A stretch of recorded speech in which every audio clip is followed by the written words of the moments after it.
কাছে একটু খাবার চেয়ে নিতে পারছি যে মা আমার খুব খিদে লাগছে, একটু খাবার দাও, চেয়ে নিতে পারছি কিনা? এই পৃথিবীর জমিনের অন্যান্য সৃষ্টি আপনার চোখের সামনে জন্মগ্রহণ করে। বিভিন্ন রকম প্রাণী, বিভিন্ন রকম সৃষ্টি তার নিজের শক্তির এমন ভাবে দিয়েছে যে তা থেকে ব্যবহার করতে পারে, পরিস্থিতিভাবে নিয়ন্ত্রণ করতে পারে। শুধুমাত্র এই পৃথিবীর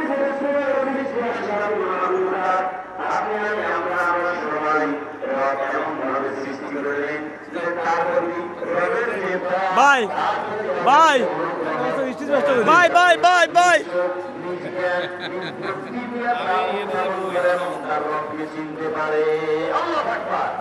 সুন্দর জ্ঞান এবং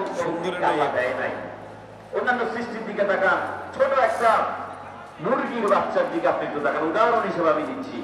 সে যখন বের হয় ডিমের খোসার ভেতর থেকে, তা দিতে দিতে যখন সে পুনরায় পরিপূর্ণ হয়ে যখন বের হয়, বের হওয়ার পরে একটু সময় নরম নরম থাকার পরে নিজে দৌড়াতে পারে, পারে কিনা?